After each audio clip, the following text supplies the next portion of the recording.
Hi, today's topic is accounting rate of return. Accounting rate of return is one of the important techniques of capital budgeting. We classified accounting rate of return in non-discounted cash flow or a traditional cash flow technique.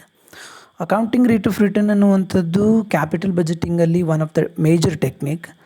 ಇದನ್ನು ನಾವು non discounted cash flow technique ಆಗಿ consider ಮಾಡಿದ್ದೀವಿ. ಅಂದರೆ entire accounting rate of return ಕ್ಯಾಲ್ಕುಲೇಷನಲ್ಲಿ ನಾವೆಲ್ಲೂ ಕೂಡ discounting ಫ್ಯಾಕ್ಟರ್ಸ್ಗಳನ್ನ ತಗೊಳ್ಳೋದಿಲ್ಲ. Let's understand the basics of accounting rate of return.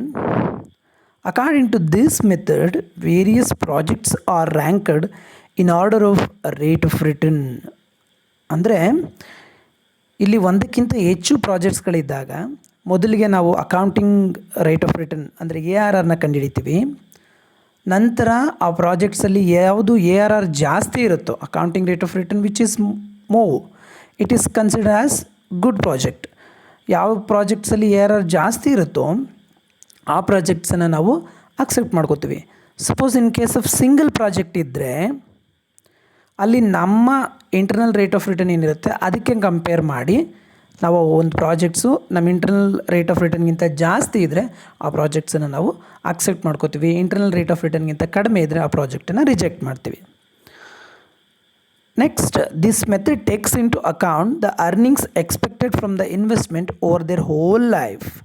ಅಂದರೆ ಆ ಒಂದು ಆ ಪ್ರಾಜೆಕ್ಟ್ಸಿಂದ ಬರುವಂಥ ಅರ್ನಿಂಗ್ಸನ್ನ ಎಂಟೈರ್ ಲೈಫ್, ಅದು ಸ್ಟಾರ್ಟಿಂಗಿಂದ ಎಂಡಿಂಗ್ ಪೀರಿಯಡ್ವರೆಗೂ ಎಷ್ಟು ಇನ್ಕಮ್ ಬರುತ್ತೋ ಅಷ್ಟು ಇನ್ಕಮ್ನ ನಾವು ಕನ್ಸಿಡರ್ ಮಾಡ್ತೀವಿ.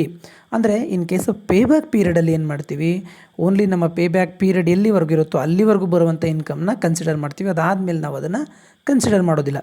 ಬಟ್ ಇಲ್ಲಿ ಸ್ಟಾರ್ಟಿಂಗಿಂದ ಅದು ಎಂಡ್ ಆಫ್ ದ ಪ್ರಾಜೆಕ್ಟ್ವರೆಗೂ ಎಷ್ಟು ಇನ್ಕಮ್ ಬರುತ್ತೋ ಅಷ್ಟನ್ನು ಕೂಡ ನಾವು ಕನ್ಸಿಡರ್ ಮಾಡ್ತೀವಿ. ಜೊತೆಗೆ ಇನ್ನೊಂದು ಇಂಪಾರ್ಟೆಂಟ್ ಪಾಯಿಂಟ್ಸ್ ಯಾವುದಪ್ಪ ಅಂದರೆ it consider accounting concept of profit. ಇದೇನು ಮಾಡುತ್ತೆ, ಅಕೌಂಟಿಂಗ್ ಕಾನ್ಸೆಪ್ಟ್ ಆಫ್ ಪ್ರಾಫಿಟ್ ಅಂದರೆ net profit after tax and depreciation. ಇದು ಅಕೌಂಟಿಂಗ್ ಪ್ರಾಫಿಟ್ನ ಕನ್ಸಿಡರ್ ಮಾಡ್ತಾಯಿದೆ. ಇಲ್ಲಿ ಮೊದಲಿಗೆ ನಾವೇನು ಮಾಡ್ತಾಯಿದ್ದೀವಿ, ನೆಟ್ ಪ್ರಾಫಿಟ್ಟಿಂದ ಡಿಪ್ರಿಷಿಯೇಷನ್ನ ಲೆಸ್ ಮಾಡ್ತಾಯಿದ್ದೀವಿ, ನೆಕ್ಸ್ಟು ಟ್ಯಾಕ್ಸನ್ನು ಲೆಸ್ ಮಾಡ್ತಾಯಿದ್ದೀವಿ. ನಮಗೆ ಗೊತ್ತು ನಾವು ಫಸ್ಟ್ ಯಾಕೆ ಡಿಪ್ರಿಷಿಯೇಷನ್ನ ಲೆಸ್ ಮಾಡ್ತೀವಿ ಅಂದರೆ ನಾವು ಮೊದಲಾಗಿ ಡಿಪ್ರಿಷಿಯೇಷನ್ ಲೆಸ್ ಮಾಡಿದಾಗ ಟ್ಯಾಕ್ಸನ್ನು ಏನು ಮಾಡ್ಬೋದು, ಸೇವ್ ಮಾಡ್ಬೋದು. ಸೊ ಇಲ್ಲಿ ಫಸ್ಟು ಡಿಪ್ರಿಷಿಯೇಷನ್ನ ಲೆಸ್ ಮಾಡ್ತೀವಿ ARR ಮೆಥಡಲ್ಲಿ, ನೆಕ್ಸ್ಟು ಟ್ಯಾಕ್ಸನ್ನು ಲೆಸ್ ಮಾಡ್ತೀವಿ. ಫಾರ್ಮುಲಾ ಏನು ARRನ ಕಂಡುಹಿಡಿಯೋದಕ್ಕೆ? ARR ಯಾವಾಗಲೂ ಕೂಡ ಪರ್ಸೆಂಟೇಜಲ್ಲಿ ಮೆನ್ಷನ್ ಆಗುತ್ತೆ.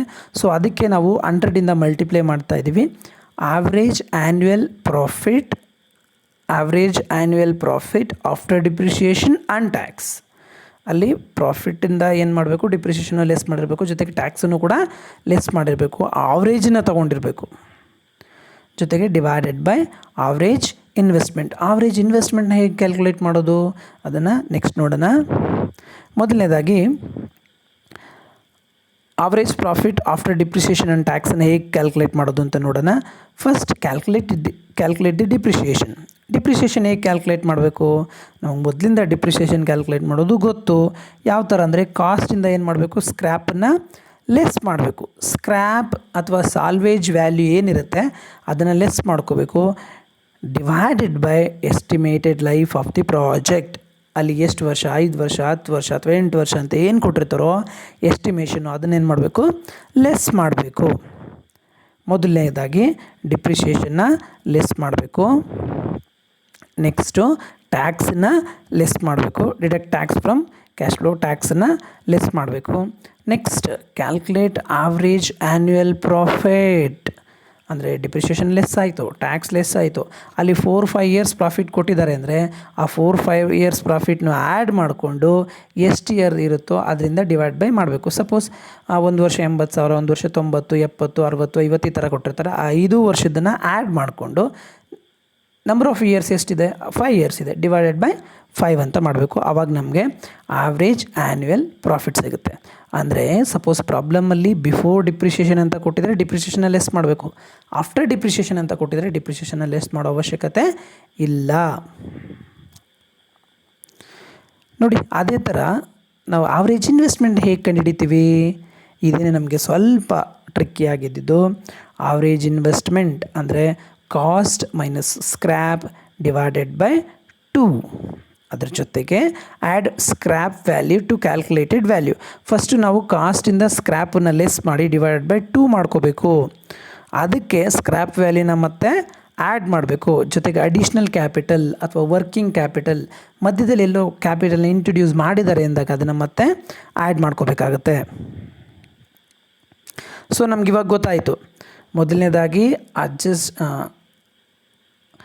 ಆವ್ರೇಜ್ ಆ್ಯನ್ಯುವಲ್ ಪ್ರಾಫಿಟ್ನ ಕಂಡುಹಿಡಿಯೋದು ಗೊತ್ತಾಯಿತು. ಜೊತೆಗೆ ಆವ್ರೇಜ್ ಇನ್ವೆಸ್ಟ್ಮೆಂಟನ್ನು ಕಂಡುಹಿಡಿಯೋದು ಗೊತ್ತಾಯಿತು. ಅಂದರೆ ನಮ್ಮ ಫಾರ್ಮುಲಾ ಇದೆಯಲ್ವಾ, ಆವ್ರೇಜ್ ಆ್ಯನ್ಯುವಲ್ ಪ್ರಾಫಿಟ್, ಅದೊಂದು ಗೊತ್ತಾಯಿತು. ಜೊತೆಗೆ ಆವ್ರೇಜ್ ಇನ್ವೆಸ್ಟ್ಮೆಂಟನ್ನು ಕಂಡುಹಿಡಿಯೋದು ಗೊತ್ತಾಯಿತು. ಇವಾಗ ಒಂದು ಪ್ರಾಬ್ಲಮ್ನ ನೋಡೋಣ, ಅದನ್ನು ಹೇಗೆ ಸಾಲ್ವ್ ಮಾಡೋದು ಅಂತ.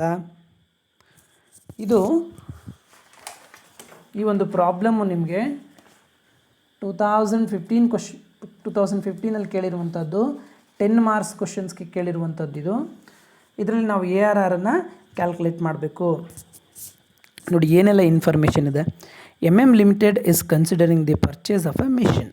ಅಂದರೆ MM ಲಿಮಿಟೆಡ್ ಅನ್ನುವಂಥದ್ದು ಒಂದು ಮಿಷಿನ್ನ ಪರ್ಚೇಸ್ ಮಾಡಬೇಕಾಗಿದೆ.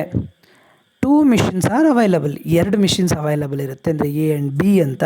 ಅದರಲ್ಲಿ ಯಾವ ಮಿಷಿನ್ನ ಚೂಸ್ ಮಾಡಬೇಕು ಅನ್ನುವಂಥದ್ದು ಇಲ್ಲಿ ನಾವು ಕ್ಯಾಲ್ಕುಲೇಟ್ ಮಾಡಬೇಕು, ವಿಚ್ ಮಿಷಿನ್ ಈಸ್ ಗುಡ್ ಅಂತ. The cost of each machine, ಪ್ರತಿಯೊಂದು ಮಿಷಿನ್ನ ಬೆಲೆ ಎಷ್ಟಾಗ್ತದೆ? 75,000 ಎರಡರದ್ದು 75 ಇದೆ. Each machine as an expected life of 5 years. Expected life ಕೂಡ ಕೊಟ್ಟಿದ್ದಾರೆ. ಎಷ್ಟು ಇಯರು? 5 years. ನೋಡಿ ಇಲ್ಲಿ ನಮಗೆ ಕ್ಯಾಶ್ ಫ್ಲೋ ಏನು ಕೊಡ್ತಾ ಇದ್ದಾರೆ? Net profit before tax but after depreciation. ಅಂದರೆ ಟ್ಯಾಕ್ಸನ್ನು ಇನ್ನೂ ಲೆಸ್ ಮಾಡಿಲ್ಲ, ಆದರೆ ಏನು ಲೆಸ್ ಮಾಡಿದ್ದಾರೆ? ಆಲ್ರೆಡಿ ಡಿಪ್ರಿಷಿಯೇಷನ್ನ ಲೆಸ್ ಮಾಡಿದ್ದಾರೆ. ಡಿಪ್ರಿಷಿಯೇಷನ್ನ ಲೆಸ್ ಮಾಡಿದ್ದಾರೆ ಅಂದರೆ ನಾವು ಮತ್ತೆ ಡಿಪ್ರಿಷಿಯೇಷನ್ನ ಲೆಸ್ ಮಾಡೋ ಅವಶ್ಯಕತೆ ಇಲ್ಲ.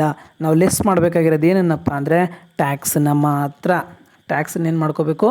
ಲೆಸ್ ಮಾಡ್ಕೋಬೇಕು. ಟ್ಯಾಕ್ಸನ್ನು ಲೆಸ್ ಮಾಡಿಕೊಂಡ್ರೆ ಈಸಿಯಾಗಿ ನಾವು ಕ್ಯಾಲ್ಕುಲೇಷನ್ನ ಮಾಡ್ಬೋದು. ಅದೇ ಥರ ಟ್ಯಾಕ್ಸ್ ಪರ್ಸೆಂಟೇಜ್ ಎಷ್ಟು? 40%. ಈ ಒಂದು ಸ್ಲೈಡನ್ನು ನೋಡಿದಾಗ ನಮಗೆ ಇನ್ಫಾರ್ಮೇಷನ್ ಯಾವ್ಯಾವುದಪ್ಪ ಇಂಪಾರ್ಟೆಂಟ್ ಅಂದರೆ, ಕಾಸ್ಟ್ ಆಫ್ ದಿ ಪ್ರಾಜೆಕ್ಟ್ ಎಷ್ಟನ್ನು ಇನ್ವೆಸ್ಟ್ಮೆಂಟ್ ಮಾಡಿದ್ದಾರೆ? 75,000. ಎಕ್ಸ್ಪೆಕ್ಟೆಡ್ ಲೈಫ್ ಎಷ್ಟು? 5 years. ಅದೇ ಥರ ಯಾವ ಕ್ಯಾಶ್ ಫ್ಲೋ ಕೊಟ್ಟಿದ್ದಾರೆ? Net profit before tax but after depreciation. ನಮ್ಗೆ ಯಾವ ಕ್ಯಾಶ್ ಫ್ಲೋ ಬೇಕು? ನೋಡಿ ಇಲ್ಲಿ, net profit after tax and depreciation. Net profit after tax ಮತ್ತು ಆಫ್ಟರ್ ಡಿಪ್ರಿಷಿಯೇಷನ್ ಆಲ್ರೆಡಿ ಲೆಸ್ ಮಾಡಿದ್ದಾರೆ. ನಾವೇನನ್ನು ಲೆಸ್ ಮಾಡಬೇಕು? ಟ್ಯಾಕ್ಸನ್ನು ಲೆಸ್ ಮಾಡಬೇಕು. ನೋಡೋಣ ಕ್ಯಾಶ್ ಫ್ಲೋ ಏನಿದೆ ಅಂತ. ನೋಡಿ ಇಲ್ಲಿ ಇಯರ್ 1 2 3 4 5. ಅದೇ ಥರ ಈ ಕಡೆ ಪ್ರಾಜೆಕ್ಟ್ A ಇದೆ, ಪ್ರಾಜೆಕ್ಟ್ B ಇದೆ. ಎರಡರದ್ದು ಕ್ಯಾಶ್ ಫ್ಲೋ ಕೊಟ್ಟಿದ್ದಾರೆ. ನೀವು ಫಸ್ಟ್ ಏನು ಮಾಡಬೇಕು? ಟ್ಯಾಕ್ಸನ್ನು ಲೆಸ್ ಮಾಡ್ಕೋಬೇಕು. ಟ್ಯಾಕ್ಸ್ ಎಷ್ಟು ಪರ್ಸೆಂಟೇಜು? ನೋಡಿ ಇಲ್ಲಿ ಟ್ಯಾಕ್ಸ್ ಪರ್ಸೆಂಟೇಜ್ ಇದೆ ಎಷ್ಟು? 40%. 40%ನ ಲೆಸ್ ಮಾಡ್ಕೊಳ್ಳಿ. ಆವಾಗ ನಿಮಗೆ ಆವ್ರೇಜ್ ಪ್ರಾಫಿಟ್ ಸಿಗುತ್ತೆ, ಆ್ಯನ್ಯುವಲ್ ಪ್ರಾಫಿಟ್ ಸಿಗುತ್ತೆ. ಅದನ್ನು ನಂಬರ್ ಆಫ್ ಇಯರ್ಸಿಂದ ಡಿವೈಡ್ ಬೈ ಮಾಡಿ. ನಂಬರ್ ಆಫ್ ಇಯರ್ಸ್ ಎಷ್ಟು? 1 2 3 4 5. ಆವಾಗ ಆವ್ರೇಜ್ ಆ್ಯನ್ಯುವಲ್ ಪ್ರಾಫಿಟ್ ಸಿಗುತ್ತೆ. Average annual profit after depreciation after tax ಸಿಗುತ್ತೆ. ಅಂದರೆ ಎಯಿಂದ ಟ್ಯಾಕ್ಸ್ ರೇಟ್ ಏನಿದೆ ಅದನ್ನು ಲೆಸ್ ಮಾಡಬೇಕು, ರಿಮೈನಿಂಗ್ ಬ್ಯಾಲೆನ್ಸ್ನ ತೊಗೋಬೇಕು. ಬಿಯಿಂದ ಟ್ಯಾಕ್ಸ್ ರೇಟ್ ಏನಿದೆ ಅದನ್ನ ಏನು ಮಾಡಬೇಕು? ಲೆಸ್ ಮಾಡಬೇಕು, ರಿಮೈನಿಂಗ್ ಅಮೌಂಟನ್ನ ತೊಗೋಬೇಕು. ಆ ಟೋಟಲ್ ಅಮೌಂಟ್ ಬಂದಿದ್ದಲ್ಲಿ ಡಿವೈಡೆಡ್ ಬೈ 5 ಮಾಡಬೇಕು. ಯಾಕೆ 5 ಮಾಡಬೇಕು ಅಂದರೆ ಅದು ಎಷ್ಟು ವರ್ಷದ್ದು ಕ್ಯಾಶ್ ಫ್ಲೋ ಇದೆ? 5 years. 1 ಸಿಕ್ತು ನಮಗೆ. ಜೊತೆಗೆ ನಾವೇನು ಮಾಡಬೇಕು? ಆವ್ರೇಜ್ ಇನ್ವೆಸ್ಟ್ಮೆಂಟನ್ನು ಕಂಡುಹಿಡಿಯಬೇಕು. ಆವ್ರೇಜ್ ಇನ್ವೆಸ್ಟ್ಮೆಂಟನ್ನು ಹೇಗೆ ಕಂಡುಹಿಡಿಯೋದು? Cost minus scrap divided by 2 plus scrap plus working capital. ಇಲ್ಲೆಲ್ಲೂ ಕೂಡ ಸ್ಕ್ರ್ಯಾಪ್ ವ್ಯಾಲ್ಯೂ ಕೊಟ್ಟಿಲ್ಲ, ಓನ್ಲಿ ಕೊಟ್ಟಿರುವಂಥದ್ದು cost value. Cost of the machine ಎಷ್ಟಿದೆ? 75,000. ಸೊ 75,000 ಅಂದರೆ ಕಾಸ್ಟು ಮೈನಸ್ ಸ್ಕ್ರ್ಯಾಪ್ ಏನೂ ಇಲ್ಲ, ಅಡಿಷ್ನಲ್ ಕ್ಯಾಪಿಟಲ್ಲು ಕೂಡ ಕೊಟ್ಟಿಲ್ಲ. Cost divided by 2, 75,000 divided by 2 ಮಾಡಿದ್ರೆ ನಿಮಗೆ ಆವ್ರೇಜ್ ಇನ್ವೆಸ್ಟ್ಮೆಂಟ್ ಬರುತ್ತೆ. ಆವಾಗ ನೀವು ಅಕೌಂಟಿಂಗ್ ರೇಟ್ ಆಫ್ ರಿಟರ್ನನ್ನು ಕ್ಯಾಲ್ಕುಲೇಟ್ ಮಾಡ್ಬೋದು. ಎರಡೂ ಪ್ರಾಜೆಕ್ಟಲ್ಲಿ ಯಾವುದು ಅಕೌಂಟಿಂಗ್ ರೇಟ್ ಆಫ್ ರಿಟರ್ನು ಜಾಸ್ತಿ ಇರುತ್ತೋ, ಅಂದರೆ ಪರ್ಸೆಂಟೇಜ್ ಜಾಸ್ತಿ ಇರುತ್ತೋ ಆ ಪ್ರಾಜೆಕ್ಟನ್ನು ನೀವು ಅಕ್ಸೆಪ್ಟ್ ಮಾಡ್ಕೋಬೇಕು. ಓಕೆನಾ? Thank you.